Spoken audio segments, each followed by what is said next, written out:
Kami nyanyikan ini, ya Allah adalah kerinduan kami dan tekad iman kami, supaya di sepanjang hidup kami semakin dibawa mendekat kepada Tuhan. Oleh karena itu, ketika kami bersama-sama berkumpul di rumah-Mu yang kudus ini, kami mau sekali lagi diraih oleh Tuhan, supaya hidup kami dibentuk dan dibimbing oleh Tuhan sebagaimana yang Engkau kehendaki.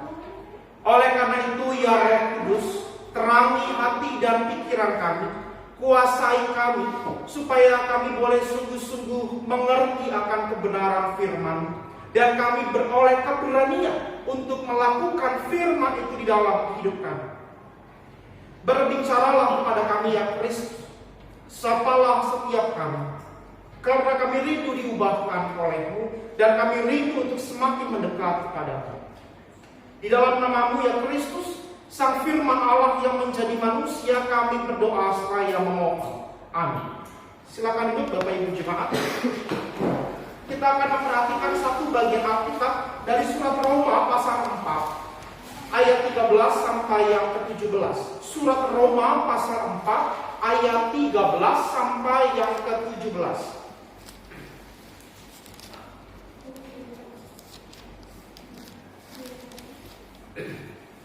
Roma 4 ayat 13 sampai 17, demikianlah firman Tuhan berbunyi. Sebab bukan karena hukum Taurat telah diberikan janji kepada Abraham dan keturunannya bahwa ia akan memiliki dunia, tetapi karena kebenaran berdasarkan iman. Sebab jika mereka yang mengharapkannya dari hukum Taurat menerima bagian yang dijanjikan Allah, maka sia-sialah iman dan batallah janji. Karena hukum Taurat membangkitkan murka, tetapi di mana tidak ada hukum Taurat, di situ tidak ada juga pelanggaran. Karena itulah kebenaran berdasarkan iman supaya merupakan kasih karunia, sehingga janji itu berlaku bagi semua keturunan Abraham, bukan hanya bagi mereka yang hidup dari hukum Taurat, tetapi juga bagi mereka yang hidup dari iman Abraham. Sebab Abraham adalah bapa kita semua. Seperti ada tertulis, engkau telah tetapkan menjadi bapa banyak bangsa di hadapan Allah yang kepadanya ia percaya, yaitu Allah yang menghidupkan orang mati dan menjadikan dengan firman-Nya apa yang tidak ada menjadi ada. Demikianlah firman Tuhan. Berbahagialah setiap kita yang mendengarkan firman Allah dan yang memeliharanya. Haleluya. Ibu Bapak jemaat yang dikasihi dan mengasihi Tuhan, di hari Minggu Prapaskah yang kedua, Minggu Pasion begitu ya, kita akan bersama-sama melihat dari surat Roma itu, yang kepadanya Paulus mengajak seluruh jemaat di Roma untuk belajar dari seorang tokoh iman yang bernama Abraham. Nah tadi Bapak Ibu, kalau kita membaca di dalam nas pembuka yang merupakan bagian dari leksionari pada hari Minggu Prapaskah ini, nas pembuka berbicara tentang ketika Abraham dipanggil oleh Allah.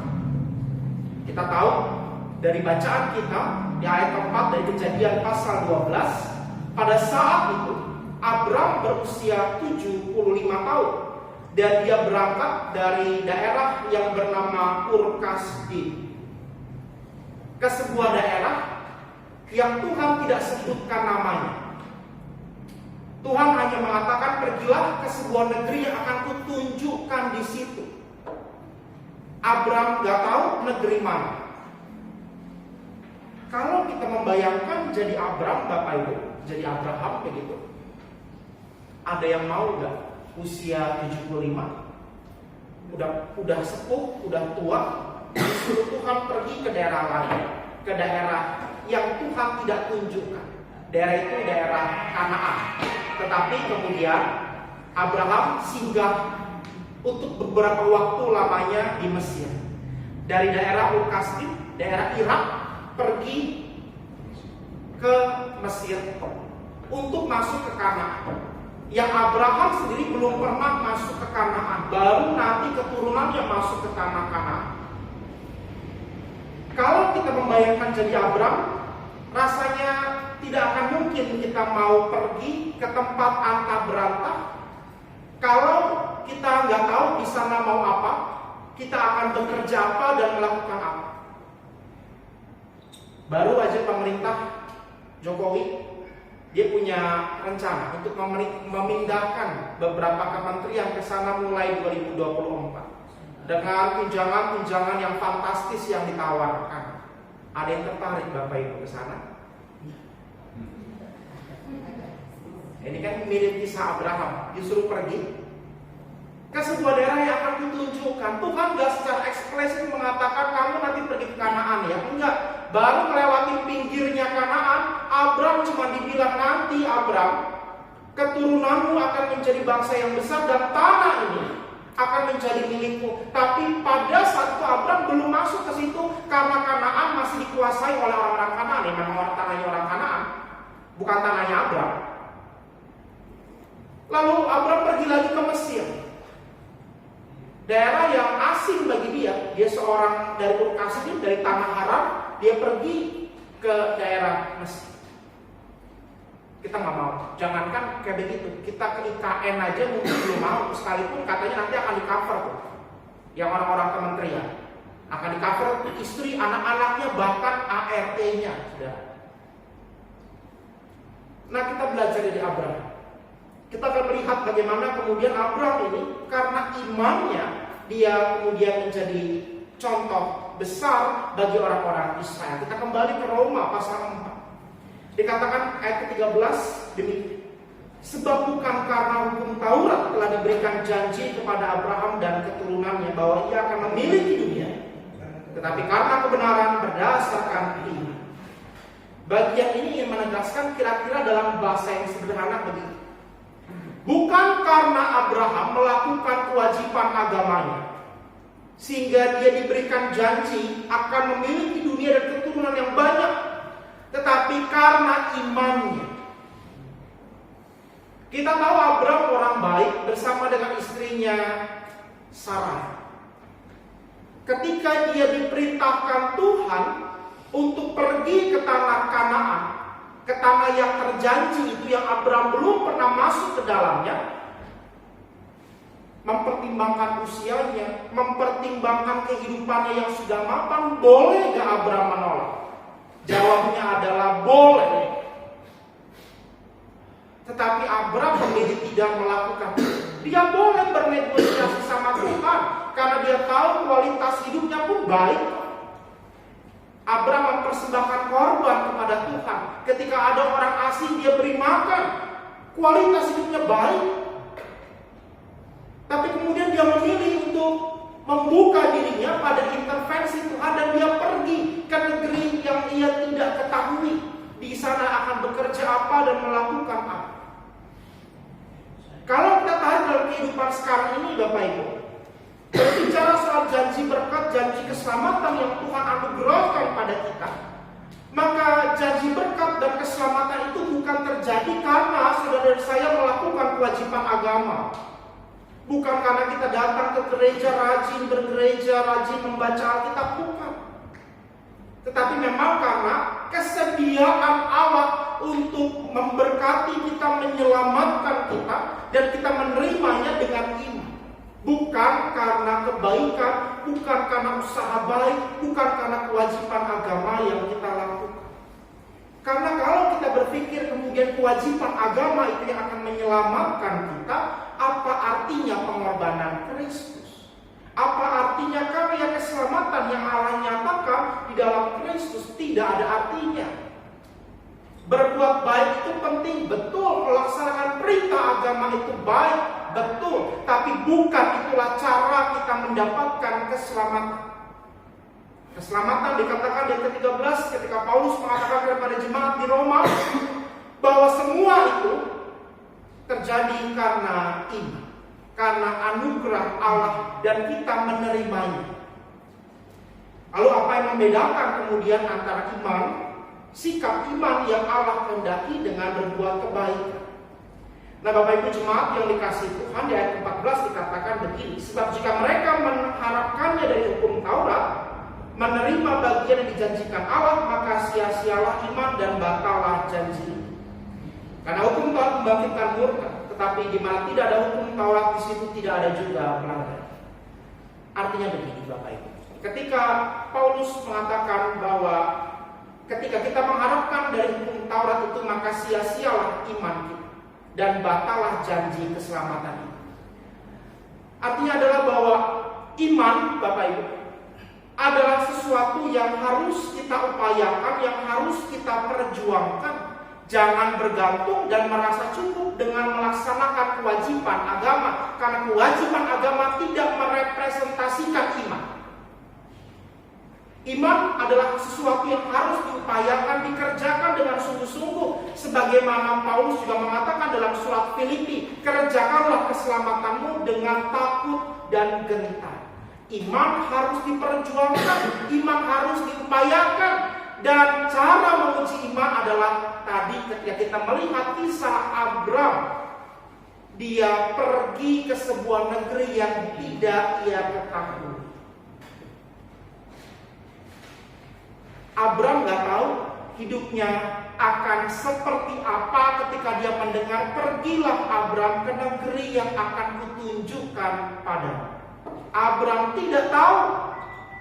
Tapi kemudian dalam seluruh rangkaian kehidupannya, di akhir hidupnya, ia disebut sebagai bapa orang beriman, bapa orang percaya. Orang Yahudi seringkali melihat hanya bagian akhirnya, termasuk kita. Kita melihat akhir hidup dari Abraham, kita lupa bagian tengah kehidupan Abraham, di mana dia mengalami suka dan duka, bahkan tidak punya keturunan. Itu kan sebuah aib yang memalukan Bapak Ibu.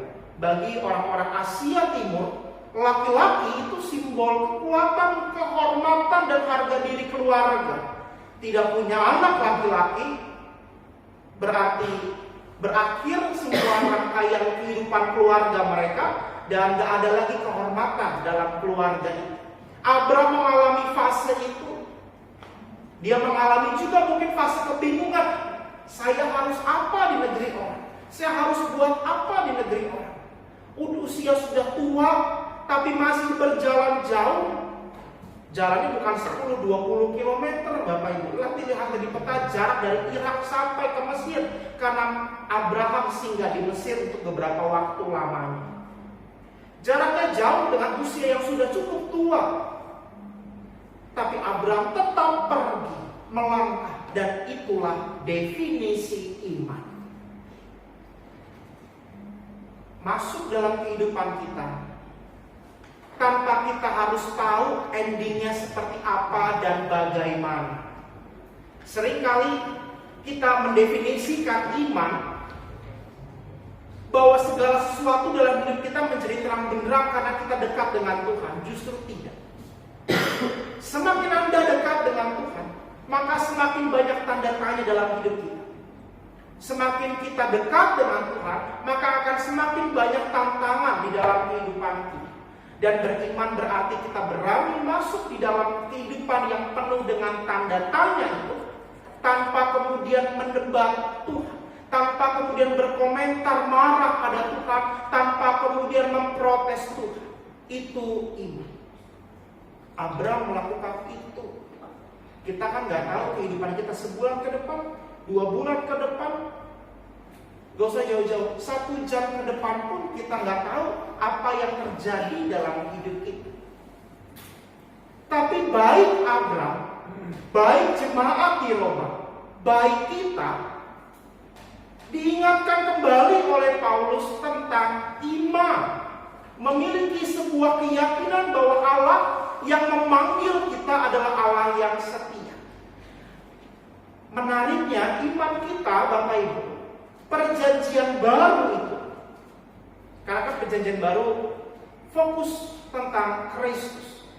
Dan ketika masuk tentang seluruh kehidupan Kristus di perjanjian baru ini, menariknya kita diberikan sebuah jaminan iman kita di dalam Yesus, sebagaimana Matius mengatakannya ketika terjadi peristiwa kelahiran. Malaikat memberitahu kepada Yusuf, anakmu itu akan disebut Immanuel, artinya Allah menyertai kita. Beriman berarti meyakini bahwa Allah yang kita imani dalam Kristus Yesus adalah Allah yang menyertai saudara dan saya bagaimanapun situasi hidup kita. Itu makna iman. Sehingga bagi Paulus, dia mengatakan bahwa iman itu adalah sebuah keyakinan. Sekalipun Anda sudah ambil bagian dalam pelayanan gereja, ambil pelayanan dalam persekutuan, kalau hidupmu susah, hidupmu punya tantangan, hidupmu punya pergumulan, maka jangan jadikan kewajiban agama yang kau lakukan itu untuk menuntut Tuhan. Tapi lihatlah itu sebagai cara Tuhan membentuk kita, dan di dalam iman yakinlah. Sebagaimana Abraham ada fase-fase tanda tanya dalam hidupnya, pada akhirnya dia diangkat Tuhan menjadi bapa orang beriman. Demikian dia hidup. Pergumulan apapun yang kau alami, engkau tidak akan pernah tahu akhirnya.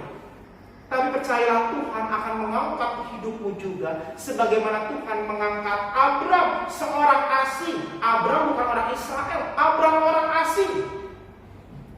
Tapi dia dipilih Tuhan dan diangkat Tuhan, dijadikan bapa orang beriman, bapa segala bangsa, yang kepadanya seluruh keturunan Abraham melihat bagaimana karena imannya itulah dia menjadi contoh iman. Lalu apa yang kemudian harus kita lakukan sebagai orang-orang yang memiliki iman di dalam Kristus Yesus? Ayat ke-16. Karena itulah kebenaran berdasarkan iman supaya merupakan kasih karunia, sehingga janji itu berlaku bagi keturunan Abraham, bukan hanya bagi mereka yang hidup dari hukum Taurat, tapi bagi mereka yang hidup dari iman Abraham, sebab Abraham adalah bapa kita semua. Seperti ada tertulis, engkau telah kutetapkan menjadi bapa banyak bangsa di hadapan Allah yang kepadanya ia percaya, yaitu Allah yang menghidupkan orang mati, yang menjadikan dengan firman-Nya apa yang tidak ada menjadi ada. Kebenaran yang didasarkan pada iman. Ayat ke-16. Kebenaran didasarkan pada iman artinya apa? Artinya Bapak Ibu, bahwa janji yang diterima Abraham, ketika dia menerima janji itu belum menjadi sebuah kebenaran, bukan? Karena kan Abraham belum melihat. Abraham belum lihat keturunan. Abraham belum melihat tanah Kanaan, tanah perjanjian itu. Tapi pada akhirnya orang lainlah yang melihat bahwa janji itu benar diberikan kepada Abraham. Demikian pula dalam hidup. Janji penyertaan Allah tidak perlu Anda klaim sekarang. Dan Anda tak perlu ngurusin itu, karena Tuhan tidak akan pernah mengingkari janjinya. Janji Tuhan, bahkan bukan hanya janji, tapi natur Tuhan, kodrat Tuhan, identitas Tuhan adalah Allah yang menyertai saudara dan saya. Kalau hidupmu ada pergumulan, gak usah mengklaim mana janjimu Tuhan. Saya kan sudah kasih kolektor, saya sudah pelayanan, mana janjimu? Jangan permalukan aku, gak perlu. Orang yang akan melihat hidupmu. Abraham pun juga begitu, saudara-saudara. Abraham di tengah-tengah fase hidupnya di mana gak punya keturunan, pergi ke negeri yang asing, dia tidak marah pada Tuhan. Tapi Tuhan dengan perlahan-lahan dia menunjukkan kuasanya, menunjukkan mujizatnya, menunjukkan kebaikannya, dan oranglah yang melihat. Kalau kita sedang diproses oleh Tuhan, Anda mungkin gak sadar, tapi orang lain yang akan melihat kehidupan Anda. Sama seperti Abraham, dia gak mungkin melihat hidupnya itu semuanya gelap, semuanya berat. Tapi orang yang melihat dia bapa orang beriman. Maka demikian juga dengan kita. Janji Allah tentang Allah yang menyertai kita di dalam Kristus Yesus bukanlah sebuah ide kosong, bukanlah sebuah definisi kosong tanpa makna, tapi adalah sebuah kebenaran. Dan kebenaran itu dialami oleh siapa? Oleh orang-orang percaya yang hidup lebih dulu daripada kita, yang mungkin jauh lebih berat penderitaannya daripada saudara dan saya. Dan itu mestinya menjadi kekuatan bagi kita untuk dengan setia mempertahankan, memperjuangkan iman kita. Jangan kemudian iman itu maunya serba enak, serba nyaman begitu ya. Seringkali kan kita begitu dalam doa-doa kita tanpa kita sadari Bapak Ibu. Perhatikanlah doa-doa kita. Ketika kita punya pergumulan, kita akan mengatakan, Tuhan tolong jangan permalukan hamba-Mu ini. Di tengah-tengah kehidupan pergumulan kita. Padahal dalam fase tergelap sekalipun dalam hidup kita, bukankah itu juga cara Tuhan mengangkat hidup? Maka jangan komplain, jangan marah, jangan mengeluh. Ingat satu janjinya, bahwa Ia adalah Allah Immanuel. Seperti ada di ayat ke-17, engkau telah ditetapkan menjadi bapa banyak bangsa. Dan di akhir dari ayat 17 dikatakan demikian. Allah, yaitu Allah yang menghidupkan orang mati dan menjadikan dengan firman-Nya apa yang tidak ada menjadi ada. Perhatikan kata firman itu, Bapak Ibu. Firman itu kan sebuah perkataan, sebuah dialog, sebuah percakapan.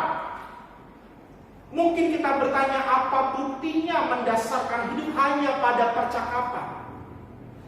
Demikian juga kan kalau secara hukum, apa yang terjadi secara verbal kan tidak bisa dijadikan dasar hukum, Bapak Ibu. Harus tertulis, ada buktinya. Nggak bisa dengan janji-janji palsu. Nah, seringkali kita juga menggunakan ukuran itu pada Tuhan. Kita berpikir bahwa firman ini ya udahlah untuk tenang-tenangin hati aja, tapi tidak kita internalisasi dalam diri kita di tengah pergumulan kita. Sehingga banyak orang itu hidupnya menjadi dualisme, Bapak Ibu. Punya cara hidup ganda. Dia kalau di gereja bisa menunjukkan seperti seolah-olah dia saleh, tapi di luar salah. Saleh dan salah. Salah dalam artian adalah meragukan janji Tuhan di dalam pekerjaannya, dalam kehidupannya, sehingga outputnya dia lakukan segala hal. Sekalipun itu tidak Tuhan kehendaki, tapi dia lakukan karena dia merasa firman Tuhan tuh ya udahlah cukup di gereja aja. Cukup menenangkan hati 1-2 jam, setelah itu kan bukan firman Tuhan yang berkuasa. Itu cara berpikir kita. Tapi Paulus mengatakan dengan firman itu, dengan perkataan itu dia menjadikan apa yang tidak ada menjadi ada, membangkitkan orang dari kematian. Artinya dengan kalimat ini Paulus ingin mengatakan, selalu jadikan firman sebagai pengingat, sebagai reminder dalam kehidupan kita. Caranya gimana? Seringkali kita bertanya begitu kan? Nah Bapak Ibu, kalau kita melihat dalam sosial media ada banyak motivator, sebutlah Mario Teguh misalnya, atau siapa, Tung Desemwaringin begitu ya. Orang-orang ini kan selalu mengatakan bahwa ketika kita mengawali hari begitu ya, kira-kira dia akan mengatakan tanamkan hal-hal yang positif dalam hidupmu. Ketika bangun pagi, tanamkan hal-hal yang positif dalam hidupmu supaya mindsetmu menjalani hari itu berubah, sama seperti apa yang kau kehendaki dalam hidup. Nah, sebetulnya cara itu dipinjam dari kekristenan. Kekristenan itu kan punya saat teduh pagi. Betul ya Bapak Ibu ya. Siapa lagi saat teduh? Rajin ya gue, contoh Catherine doang. Jam 3 pagi, tahajud. Saat teduh. Nah, saat teduh itu kan artinya apa sih? Kita menenangkan diri kita. Kita berdoa. Lalu kita baca satu ayat. Kalau nggak pas satu pasal, bacalah satu ayat. Baru kita memulai aktivitas kehidupan kita. Perhatikan ritme saat teduh Bapak Ibu. Menenangkan pikiran, Anda berdoa, membaca satu ayat, lalu Anda masuk dalam kehidupan Anda. Secara psikologis saya nggak akan bahas secara teologis Bapak Ibu. Anda pun mengatakan nggak usah lah Pak nyuruh berdoa tiap pagi seperti orang saleh aja enggak. Tapi secara psikologis Bapak Ibu, Anda bangun pagi, Anda menenangkan pikiran, Anda menenangkan alam bawah sadar kita. Dan ketika alam bawah sadar kita tenang, kita masuk dalam doa. Dan doamu kan gak mungkin kan minta pada Tuhan hari ini kasih aku pencobaan, kan enggak. Minimal doa kita, Tuhan berkati aku hari ini, berikan aku sukacita dalam menjalani hari. Minimal itulah doamu. Nah, ketika Anda mengatakan itu, di dalam alam bawah sadar kita mengatakan, hari ini aku akan sukacita menjalani hidup. Hari ini aku akan diberkati dalam menjalani hidup. Anda kan nggak tahu nanti siang mungkin ada berantem dengan tetangga, dimusuhin, diomongin begitu ya. Anda nggak tahu. Tapi alam bawah sadar kita menerima pesan, hari ini aku diberkati, hari ini aku menerima sukacita. Maka seberat apapun hidupmu hari itu, mindsetmu sudah berubah. Karena ketika bangun pagi, Anda sudah menyuntikkan kalimat positif dalam diri Anda, aku diberkati, aku bahagia. Maka seberat apapun masalahmu, Anda akan mengatakan, aku bahagia, aku diberkati. Firman bagi kita mungkin sekedar ya udahlah menangin hati, tapi kita tidak pernah mendalami kuasa firman itu sendiri untuk diri kita. Maka mulailah latihan setiap pagi, Bapak Ibu, jangan cek handphone. Biasa kan kita tergoda ngecek WhatsApp dulu. Kalau yang kerja ya cek email, janji meeting jam berapa, ketemuannya di mana, apa yang harus disiapin dokumen-dokumennya. Kalau Anda buka WhatsApp, kemudian yang Anda terima adalah percakapan gosip yang membuat hati Anda kesal, maka sepanjang hari itu diri Anda kesal. Karena Anda sudah menginternalisasi dalam diri Anda, hari ini saya kesal, maka kesal terus dari Anda melek sampai Anda merem lagi, Anda selalu kesal. Nah, coba dilatih. Paulus mengatakan dengan firman itu. Artinya firman itu bukan sekedar omong kosong tanpa makna. Firman Tuhan itu berkuasa, dan berkuasa atas siapa? Atas dirimu terlebih dahulu. Maka jangan mengharapkan firman Tuhan mengubah orang lain kalau Anda belum mengubah diri Anda terlebih dahulu. Karena kuasa doa terbesar itu terjadi bukan ketika orang yang Anda doakan sembuh dapat mujizat, tapi ketika diri Anda terlebih dahulu berubah. Nah, iman berbicara di situ, Bapak Ibu. Iman Kristen kemudian menggarami seluruh hidup kita. Di tengah-tengah ketidaktahuan kita menjalani hidup. Gak usah sebulan, sehari ini aja Bapak Ibu. Tapi ketika kemudian iman itu berkuasa atas kita menguasai diri kita dengan iman itu, maka hidupmu yang diubah. Abraham kan juga mengalami perubahan, tidak ujuk-ujuk dari orang lain, tapi dari dirinya sendiri. Maka berbicara soal iman, itu berbicara soal tindakan aktif dalam diri Anda masing-masing. Di gereja, Anda hanya 1-2 jam, saudara-saudara, gak lama. Setelah itu hilang lagi, Anda masuk dalam kehidupan Anda yang lebih kompleks. Di gereja, cuma 1-2 jam paling lama. Ada perjamuan kudus 3 jam paling lama. Gereja bukan latihan iman Anda. Jangan menjadikan gereja ini sebagai arena latihan iman, tapi di luar arena latihan iman Anda.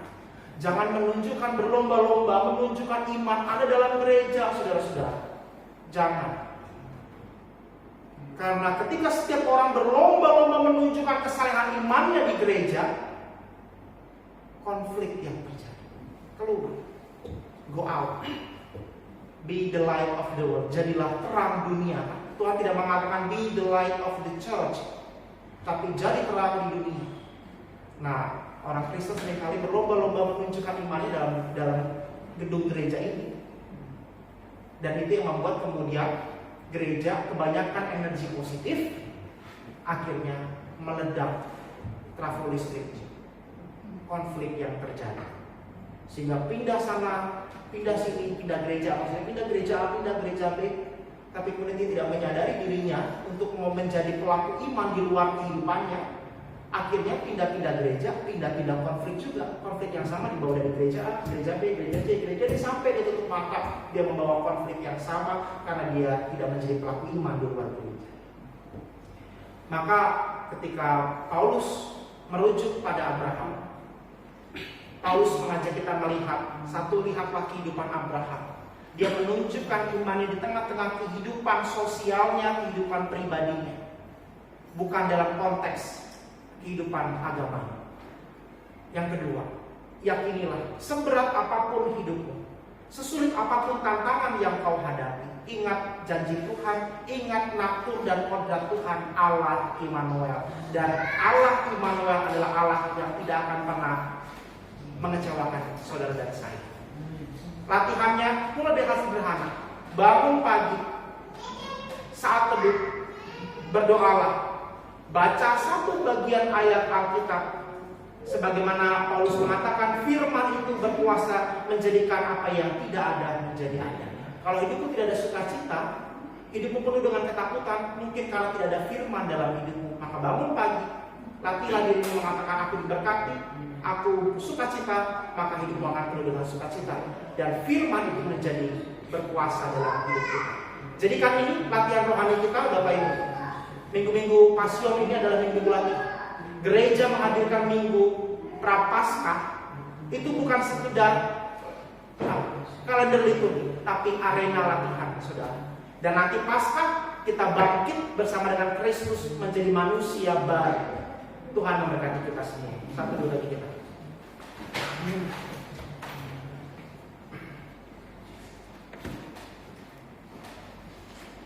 Kita naikkan doa-doa sifat kita.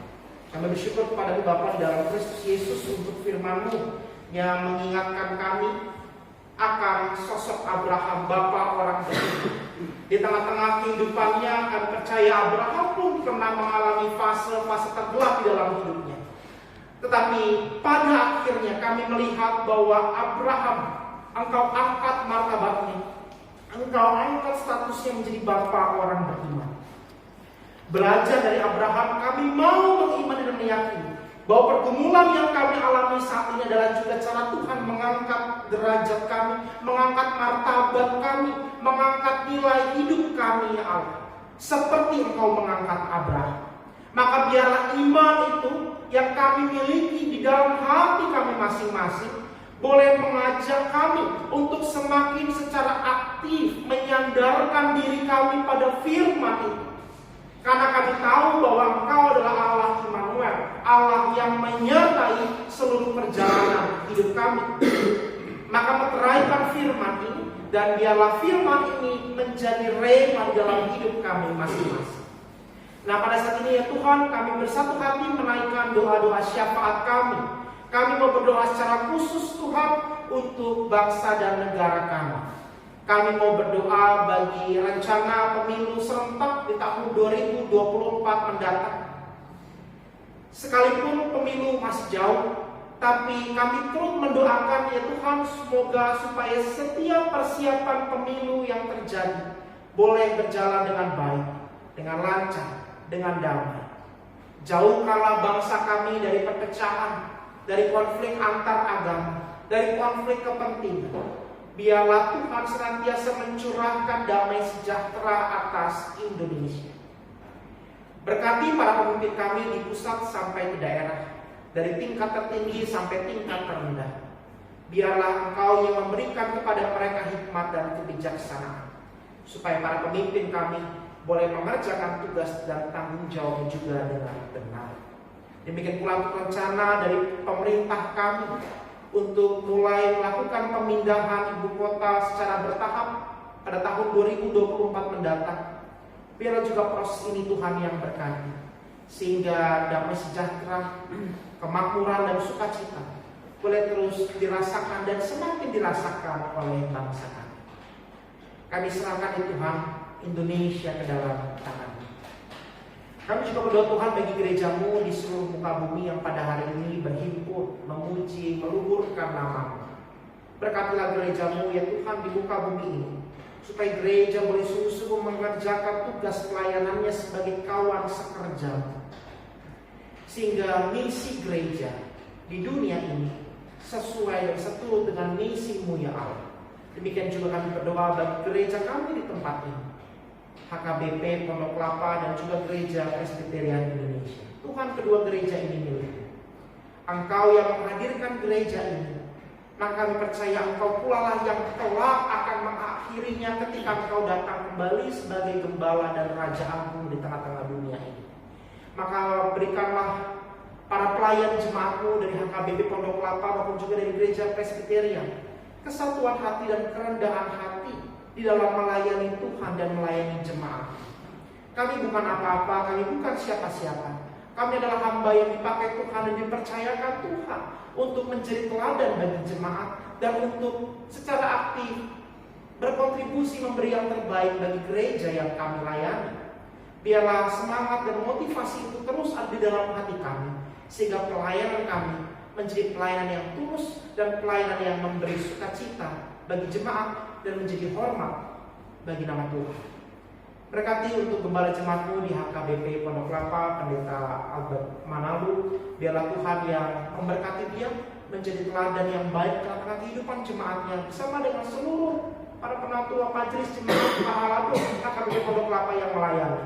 Berikan kesatuan hati supaya pendeta para siswa yang melayani sungguh-sungguh menjadi teladan bagi jemaat.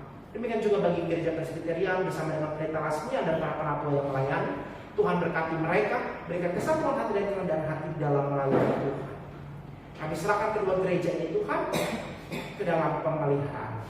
Kami juga mau berdoa bagi setiap kami pada hari ini, maupun juga mereka yang kami doakan di dalam doa-doa kami. Kami yang bergumul dengan situasi pekerjaan, kami yang bergumul dengan situasi finansial yang belum membaik, kami yang bergumul dengan situasi konflik dengan keluarga, dengan anak, dengan istri, dengan menantu, dengan mertua, dengan tetangga kami. Kami yang bergumul dengan beratnya beban kehidupan yang harus kami tanggung. Mari Tuhan rawat dan pilih kami. Biarlah Kau menyatakan kemurahan-Mu atas kami, supaya kami boleh sungguh-sungguh menjalani hidup ini di dalam sebuah keyakinan bahwa Allah adalah Allah yang akan terus memelihara hidup kami dengan baik. Sekalipun saat ini mungkin kami belum melihat, tapi buatlah iman kami menjadi tenang, sehingga kami boleh sungguh-sungguh mengharapkan bahwa setelah badai besar menghantam hidup kami, Tuhan akan menyediakan pelangi yang indah bagi setiap kami. Biarlah itu menjadi iman kami di dalam menjalani hidup kami. Kami mau menyerahkan Tuhan seluruh rencana dan masa depan kami ke dalam tangan Tuhan. Berkaryalah atas kami Tuhan. Nyatakanlah mujizat-Mu dan pertolongan-Mu atas kami. Mereka yang sakit juga kami doakan, biarlah mereka boleh berpulih dari situasinya, dari kelemahan tubuh yang sedang dialami. Biarlah mereka boleh kembali sehat seperti sedia kala. Berkati obat-obatan, tindakan para medis yang dijalani. Tuhan berkati dan pakai itu semua untuk mendatangkan kesembuhan bagi mereka yang sakit dan mengalami kelemahan tubuh. Ini doa kami Tuhan, dengarkanlah, sebab doa yang jauh daripada sempurna ini kami persatukan dalam nama Yesus Kristus, Tuhan dan Penebus kami yang hidup. Amin. Kita akan memberi persembahan yang terbaik bagi Tuhan. Sambil kantong persembahan diedarkan, kita mengangkat pujian itu Jemaat 367 bait 1 dan 2 padamu Tuhan dan Allah. Allah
persembahan kami mungkin tiada bandingnya dengan segala berkat yang telah Kau nyatakan di dalam hidup kami. Tapi pandanglah persembahan kami ini, kuduskanlah persembahan kami ini ya Allah, supaya persembahan ini menjadi dupa yang harum di hadapan-Mu. Ajarkan kami untuk bukan hanya memberi materi yang kami miliki, tapi terlebih daripada itu, ajarkan kami untuk mempersembahkan diri kami sebagai korban yang kudus, yang hidup dan yang berkenan kepadamu. Pakai diri kami, pakai jiwa kami untuk terus memuliakan nama-Mu lewat kesaksian hidup kami, lewat pikiran, tutur kata dan perbuatan kami.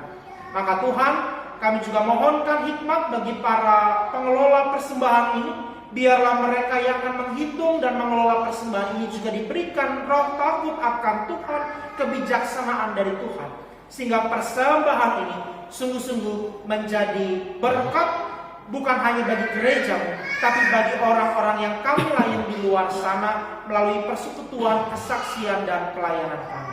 Terimalah persembahan kami ini ya Allah, terimalah juga persembahan diri kami di hadapan-Mu. Demi Kristus kami berdoa.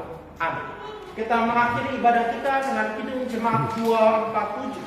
Baik 1, 2, dan 3. Sungguh kerajaan Allah.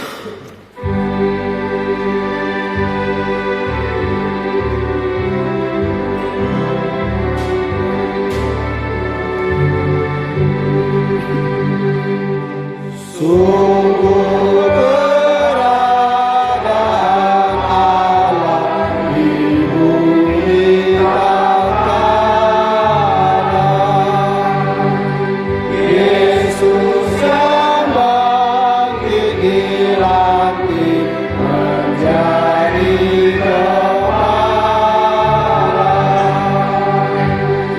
Dia menang, kamu menjadi terang. Lihatlah fajar menyala, sambil menyapa dirimu, tetaplah percaya.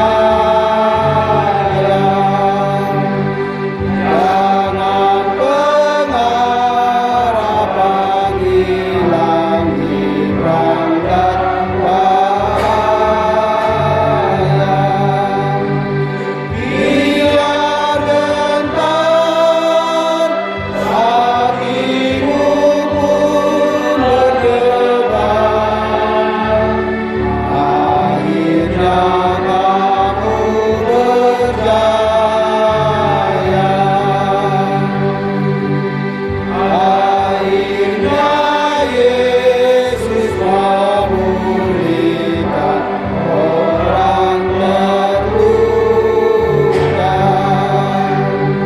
Kau lepas dari risau sengsara dan duka. Nantikanlah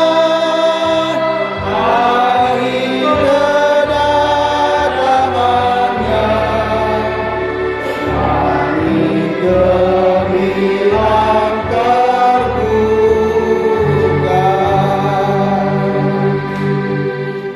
Kita menaikkan doa yang diajarkan Kristus kepada kita. Bapa kami yang ada di surga, Dikuduskanlah namamu, datanglah kerajaan-Mu, jadilah kehendak-Mu di bumi seperti di sorga.